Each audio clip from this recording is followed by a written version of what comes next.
Welcome, Christian Warriors. My name is Keith. We're going to go ahead and debrief the incident about everything that we know about the active shooter incident at the school, the church school in Minneapolis. We can confirm so far this was filmed on Wednesday, the 27th. I'm in another country right now.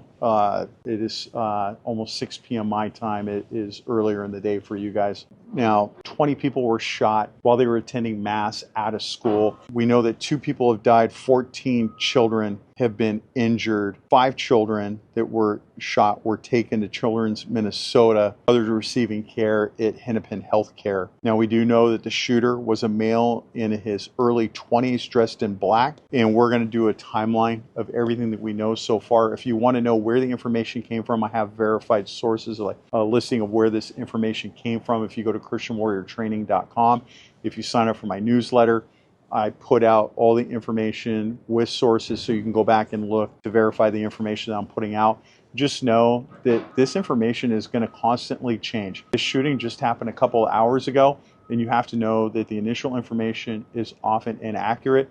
I try to put out as much good information as possible because there is a bunch of bad info being put out right now. So I think it's really important to look at this verified information, and then a week or two down the road, I'll do a debrief. Usually people in that area, cops that are in that area, or cops that responded to the scene, or people that were involved in the shooting, the victims themselves often will call me and give me more information. So I'm going to give you what we know right now. The suspect was armed with a rifle, a shotgun, and a pistol. He fired multiple rounds before taking his own life.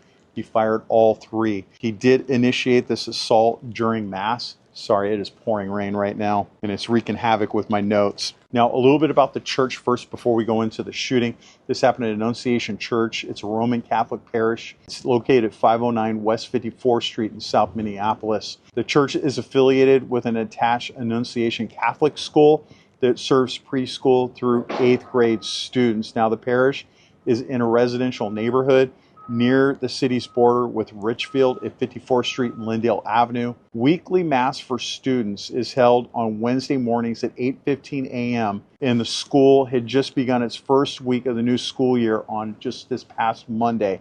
Now, prior to the incident, the church and school were known as a close-knit community with a nearly 100-year history. Now, it's important to note that they always held Mass on Wednesday mornings. Now, the shooting occurred this morning, August 27th in the morning, during the school drop-off and during the morning Mass. Now, the first 911 calls came in at about 8:27 a.m. Central Time, reporting a gunman at Annunciation Church and School. The incident unfolded on the church campus, which includes the main church and the connected school buildings. Students were attending the usual 8:15 a.m. Mass in the church at the time of the attack. I want to thank all of my people that are gathering information for me. I did see a report where he initiated this assault outside the stained glass window from the outside, and basically did a frontal assault armed with a pistol or rifle in a shotgun. He did fire all 3 weapons, it sounds like.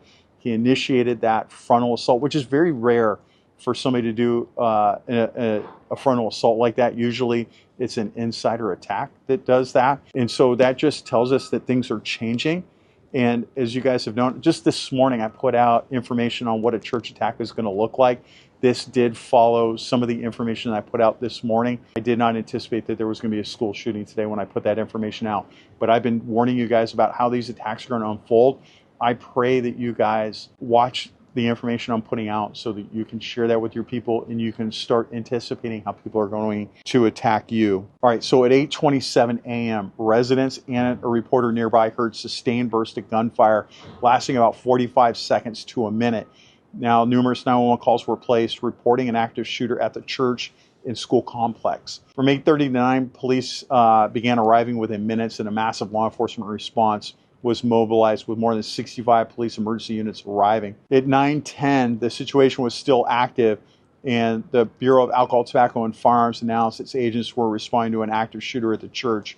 Minneapolis Mayor Jacob Frey and Minnesota Governor Tim Walz publicly acknowledged the horrific violence and said they were monitoring the situation. Well, you guys are partially responsible for all the problems in your city. I was a cop in an area like Minneapolis. It was run by people like them, and they are the reason that there is so much violence in those places. 9:20 a.m. there was a city emergency alert and a social media post from Minneapolis police officials stating that the shooter is contained. There is no active threat to the community. The suspect had killed himself. At 9:31, there were updates that indicated that the suspect did a self-inflicted gunshot wound. There were reports of a possible explosive device on scene.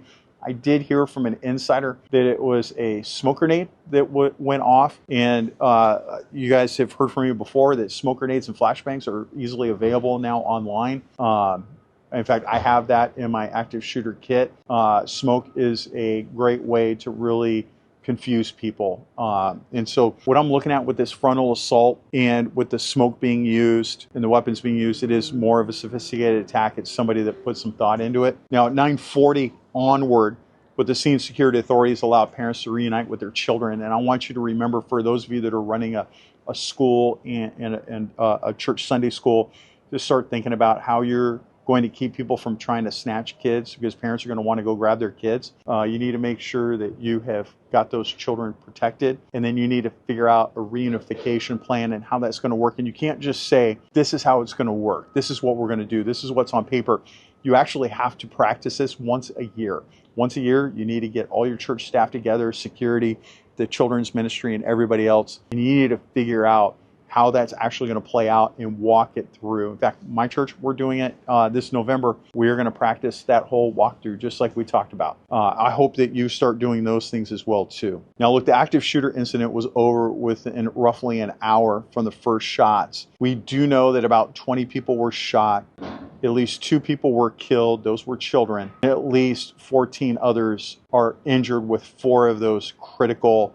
It sounds like they're all gunshot wounds, but that hasn't been confirmed yet. All right, so there is a lot of stuff going around on X and Facebook about motives and who the suspect was. None of that has been confirmed yet.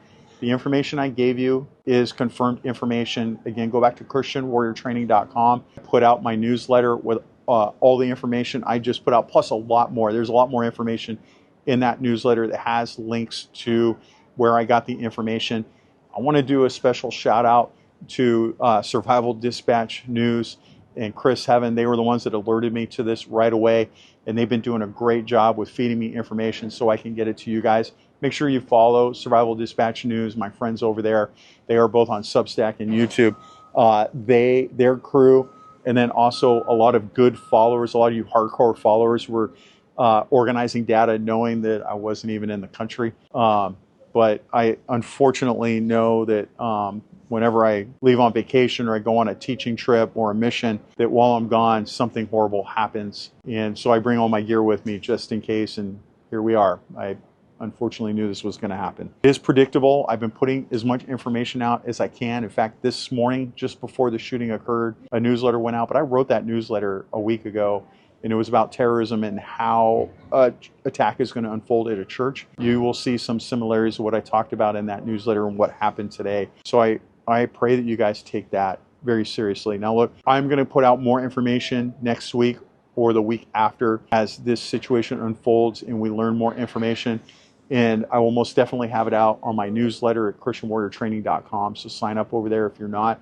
I don't know if I'm going to be able to get it out on YouTube. It just depends on time, but I am going to have a debrief. And again, usually cops from that area or people associated with the church will reach out to me and let me know more information, and I'll put that information out to you guys. In the meantime, I want you to pray for all those children and the families. I just want you to pray for the safety of all of our churches. And the last thing I want you to remember is your ABCs, always be caring.